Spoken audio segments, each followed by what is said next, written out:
Shut up and sit down. Hello guys, this is Andy from Bigmeks Workshop and Painting Studio, and today I'm painting Ahriman for a friend of mine who I asked if I could do it because I've really fancied painting him. So straight into the action, obviously with, as always, Prime the Guy Black with Vallejo's Black Prime, and I'm starting off with Altdorf Guard Blue, which I'm keeping really thin, as that way you don't obscure any of the detail and you can get a nice coat if you don't mind putting a little bit of time in. And this is the sort of model what really deserves it. So the next is Drakenhof Nightshade, which I do change at a later date, as I'm not getting the effects with that particular paint as I wanted to. But yeah, Drakenhof Nightshade for the first wash, just slaps it on there, and getting a good coverage in all the recesses, making sure I've got a nice, rich, deep colour in them areas. So once the wash is dried, I'm back up with Altdorf Guard Blue again, and I'm bringing that to the original colour, making sure I'm neatening up all the washes where it's streaked, etc. Because this is the sort of thing that happens if you just slap it on. You do tend to go a bit patchy at times, so you do need to take care with the next step just to make everything tidy, and but leaving all the recess shades in where you want it. So the next layer is a 50-50 mix of Altdorf Guard Blue and Teclis Blue. Now I'm really enjoying the GW paints for the blue ranges at the minute. It's a nice change for me to use brighter colours, as I tend to work with much more darker tones for my blues. Obviously I'm a Night Lord player, so that tends to go hand in hand with that. So yeah, it's the first highlight, and I'm just getting it on nice and gently and across all the highlighted areas, focusing the highlights towards the left hand side of him, making sure that all the highlight area matches, just to give the sense of direction from the paint, from the sun, shall I say. And the next highlight here on this staff arm is Teclis Blue, which obviously I've thinned down again, but I'm keeping the highlights on his right hand side a little bit more subtle than the ones on his left. I want his left a little bit brighter. So I'm using Vallejo's wash, which has been thinned down extensively with Lamia Medium. It's Vallejo's blue shade, and again I'm just getting it on there, but because of the Lamia Medium it won't pull anywhere near as badly as it would do if you just mix water in. And it just makes sure that the paint goes exactly where you need it to be. I'm getting a good quality wash on here, going around the entire thing a couple of times, just to make sure that the wash is really strong. The next layer is Teclis Blue again just pulling in them highlights from the wash, making sure everything is neat, but it allows you to build up them highlights and just repeating the same colours again. It's a really good way of building highlights up nicely, and or it looks natural as well. If you keep on bringing the shades up and down with the washes and the same colour, you can keep on repeating this pattern as long as you keep the paint really thin. Once the Teclis has gone down nicely, I am now using a Lothern Blue, which is not a mix at all. It's just straight out of the pot, just with plenty of thinner, just to make sure that those highlights really do start to pop now. As you can see at the end of his fingers, I'm working mostly on the left hand side, so his left shoulder, the left hand side of his backpack or his chest plate, getting plenty of colour out onto it. And finally it is Temple Guard Blue on the extremities of the armour plates, just focusing on those real hot spots, just get a really cool bright finish, making the model really pop. So like I say, you can, as long as you keep on mixing the Lamia Medium in with the wash, you can do this multiple times just to get the effect you want, and you really can make it stand out. So I've used Mascol across all the blue areas, and now I'm hitting the airbrush. I've just got a new nozzle, so I'm really looking forward to be able to use it. and I'm using Screamer Pink, again GW. I mixed it a little bit thin at this point, but that wasn't an issue. I'm getting plenty of it on there, taking my time, getting a really nice coat, and making sure that everything what I want to be pink is a nice finish on it. And on the cloak, I've gone for a royal purple. I wanted something similar to the box art, that's what I was asked to do, but I also wanted to put my own little stamp on it. So I went for a different coloured cloak just to make him a bit more personal, rather than going for the pink again on the cloak. I think that would have been a little bit too much, whereas the purple sort of ties it in together with the armour and with the robes, just to make him look a little bit more interesting. Now the royal purple was a Vallejo colour, just to point that out, but you can obviously use GWs. Next is Pink Horror by GW, and that is done as a highlight.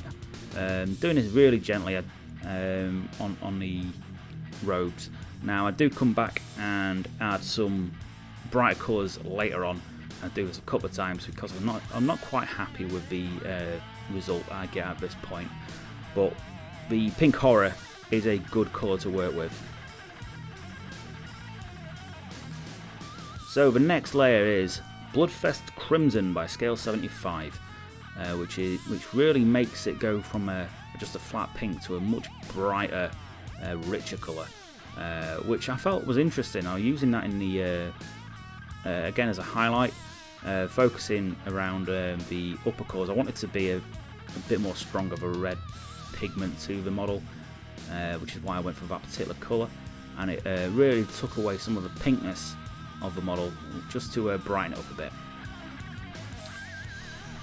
Onto the cloak again, and it's Vallejo Airs and Black, and I'm just throwing that into the recesses. I wanted to throw some real sharp dark sections into the cloak, making the tones of the cloak that bit more accentuated. Again, it's just about making the model look interesting to yourself and to everyone who's witnessing it. Sometimes throwing darker colours into the recesses and such really helps with making a model pop. So Vallejo's Game Air again, it is Squid Pink. This is easily replaced with model paints from the GW range. It's just the one that I happen to use. We don't have so many pinks, there's not much call for it really in our collections.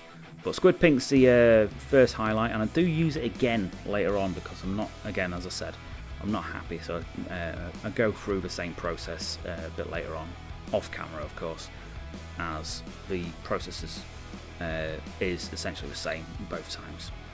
So it's done from a 45-degree angle, just to get that nice bright highlight using the airbrush. Now obviously you can do this by hand, it's just a case of taking your time with the thin paints and just building it up.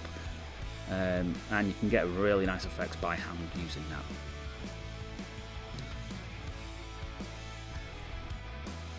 As you can see, I'm just throwing some of the darker colours into the recesses, just to throw a bit more contrast into it.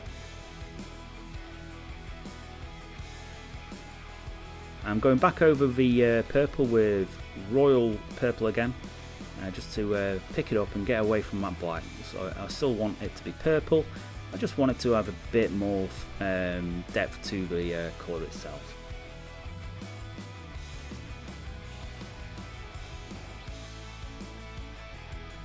So I'm just throwing in a touch, and it is very very thin down, of Null Oil onto the cloak, just to add some depth to the recesses. It's something you need to do a lot with airbrush work, is to apply the recess shades in by hand. You can do it with the airbrush, but you tend to get a lot less control, so you need to really be comfortable with what you're doing. So yeah, a bit of thin down Null Oil, just focused onto the deepest recesses, using Lamy and medium quite extensively, just to make it look, make the paint work that bit better for you. So the next layer is Heavy Black Green, which is Extra Opaque by Vallejo's Game Colour. and I'm using that on the flames, and both on the disc and on Ahriman himself. I wanted the flames to look really unnatural, so I went a little bit crazy with the highlights on it and making them look really interesting. The green I thought was a nice takeaway from the blue, so it's still got a touch of blue in the colour palette, but it just brings it away from it being a classic red fire or something. This layer now is sick green. I'm going for, you know, the classic fire, so the higher the sections nearest to the disc itself, or the Ahriman's hands, are focused as the initial highlights, and getting in there, making them colours really vibrant, making it look really interesting. So now it is Moot Green by Games Workshop. Again, I'm adding these to the hottest areas of the fire, so nearest to the hand or nearest to the disc, making it look as if it is an actual sort of fiery burst of flame, magic, etc. Just to add those brighter colours. And I've thrown a touch of black right at the back end of the fire, furthest away from the model itself, just to throw that contrast in, so it really does go from light to dark as the model as the fire extinguishes itself. Now, obviously, with this being magical fire, you don't have to follow the normal rules of nature, and it's something I do later on the disc. I do change the way the highlights work, just to make it look a bit interesting. Of course, I decided it's a disc, it's magic, they don't follow nature, so that's what I felt like doing. The next layer is Moot Green with a little bit of white in there, just to brighten that colour right into the closest sections of the disc, or right up against this Ahriman's hand as well, just to pick that highlight up. Onto the purple again. It's Violet by Scale 75s, and I'm starting to add highlights to the robe, and just pushing that transition from the black to the purple in a nice sort of flowing pattern. Once the violet's gone down, it is Alien Purple by Vallejo's Game Air, which is again added to the highest sections of a cloak, even on the inside of the left hand edge, obviously, as that's where the sunlight would hit. And I'm just trying to make the cloak's transitions look as interesting as possible, without looking totally unnatural. You've got to balance out these things. You know, obviously there's a rule of cool, but it needs to look like it makes sense as well. And I've thrown a bit of Leandris Grey in, and that's about 50-50. Leandris Grey's Scale 75. It's a very sort of purpley grey, so it's a nice highlight for it. And I'm throwing that on the upper edges of the cloak again, and I'm just trying to accentuate those final highlights on the cloaks, just to make it look as vibrant as possible.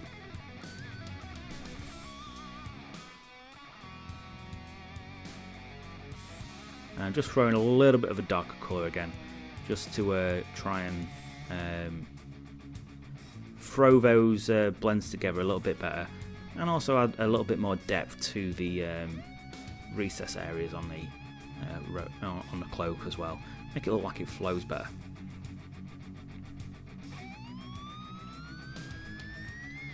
So it's the trim now, and obviously Ahriman's got a hell of a lot of that. So I'm using Retributor Armour, which is a GW paint, and this is the first time I've ever used this one, because I picked it up in the Conquest magazine, and I actually really like the tone. It's really good base colour. It works really nicely. It goes over the sections of the model, even when thinned, quite nicely. So it was a pleasant surprise. Was Retributor. I can see me using it again at some point as well. So yeah, props on that one. The next layer is Drushi Violet, which is a nice thin down wash, and it goes really well over the over the gold. It makes it a real rich colour. So that's been thinned down with Lamy medium, and it's getting put all over the trim, and it really does bring out that detail work on the trim, and gives you a lot of depth to the gold as well. So now I'm just doing a little bit of work on the disc. The spikes are being done in lead belcher, and I'm just getting a good couple of layers on there just to make them stand out from the rest of the model. I didn't want too much gold on there. I think that would have looked a bit stupid. And that's half the problem with metallics. You've got to be careful with how much you use. Obviously, I'm going on the same onto the edges of the backpack as well, the exhaust vents and such, in the same colour. It brings it all together, and it also makes the parts look distinct from each other, so you don't get too much of the same colour on a fig. It's important to break these things up. You don't want too much of one colour, especially with metallics. It's very easy to get a little bit too much on there.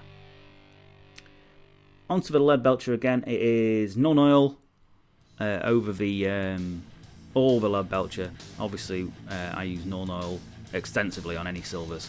It's pretty much the best wash I've found for silver work. You just can't go wrong with it. It's got a nice oily sort of tint to it, so it makes metal work look interesting. So onto the trim again. It is Runelord brass going over the gold and the purple. Really start to make it look like a nice bronze, sort of a bronze coloured set of trim. Really making an interesting effect on there. Obviously, this is kept really thin because this is highlights.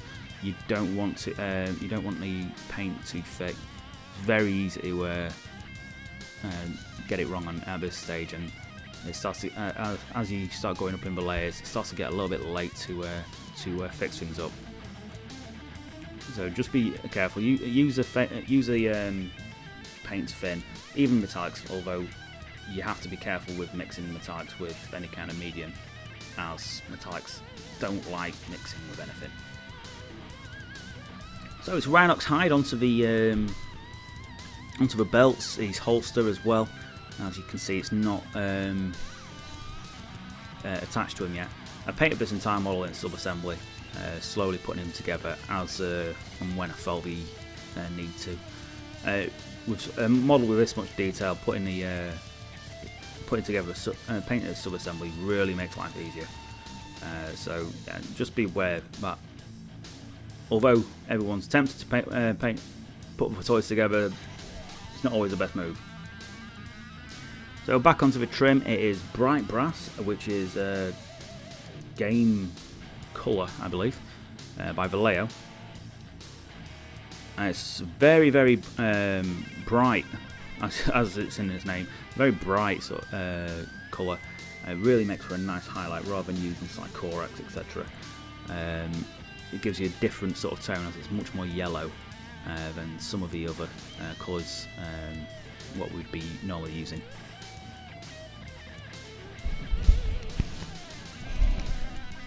So I'm throwing a Droshy Violet back over the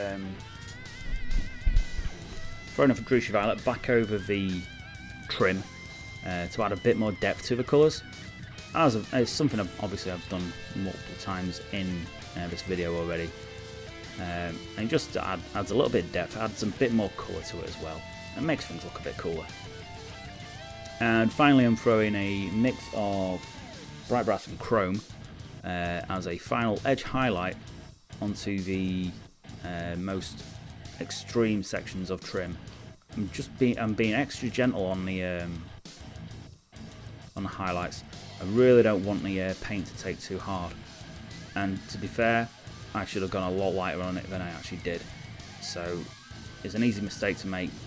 I am using a flat of the brush rather than a point now, which does make life a lot easier when it comes to doing that.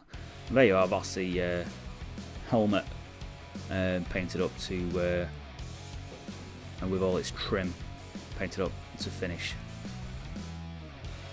So So the next is Vallejo Game Air's Flat Earth, and using that as a baseline for all the bone work on this model.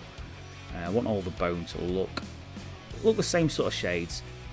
Keep it sort of uniform, so it's the same sort of age, or it's been treated the same way.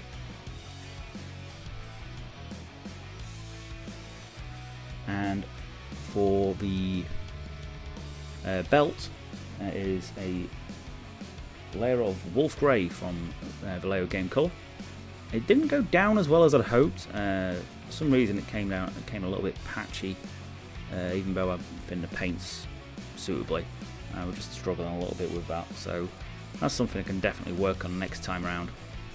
But the end result was decent anyway, so I can't complain too heavily.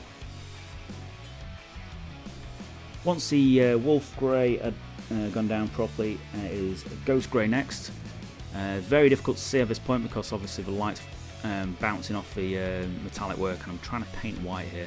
I do apologise at this point. It's very, very difficult to get this sort of thing in focus at times. But I am honestly using ghost grey right now just to make it a sort of a smoother paint job, making the best of what I could do with the patchiness of the base. So once I'd got the wolf grey down, I've put a very thin layer of Vallejo's blue shade in for a bit of depth to the white.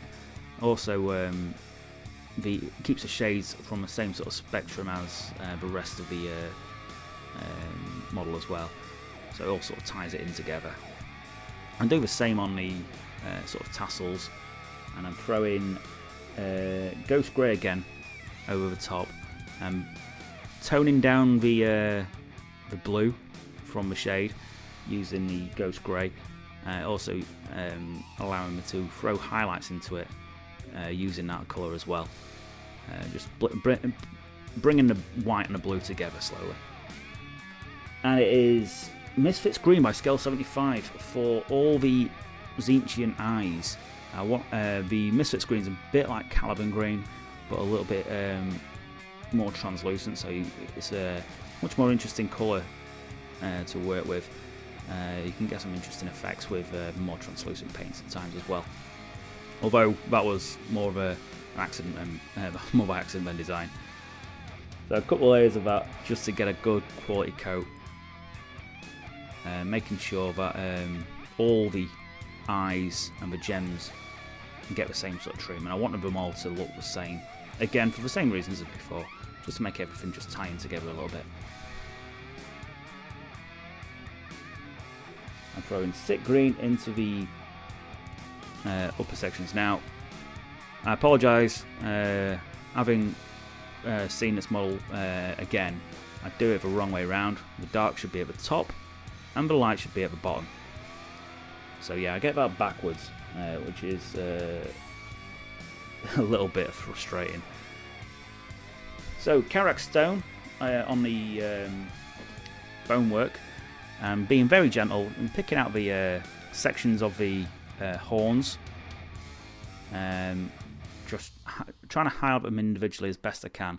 Obviously, you can't guarantee that you're going to get all the paint onto the raised areas, so it's just a case of taking time and bringing the paint off where possible.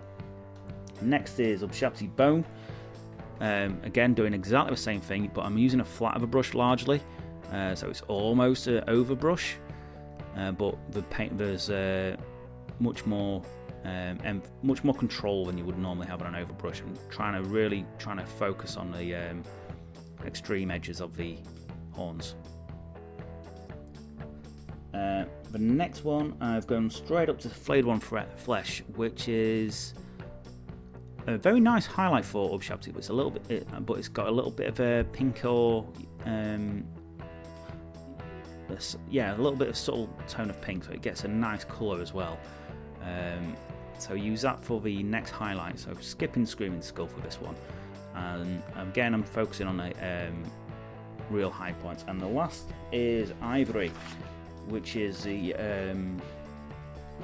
final highlight on all the bones as well. And just a night, but I'm focusing them on the lead sections of the curve of the horns rather than actually on the horns itself. Just somewhere where the light would really connect. And just being ever so gentle. So I don't want too much. I don't want it to be too stark. You just to make them highlights pop a little bit. And I'm throwing a bit of Agrax in there just to tidy everything up. And it just adds an extra definition to the inner sections of the staff head. And obviously around the little skulls, etc.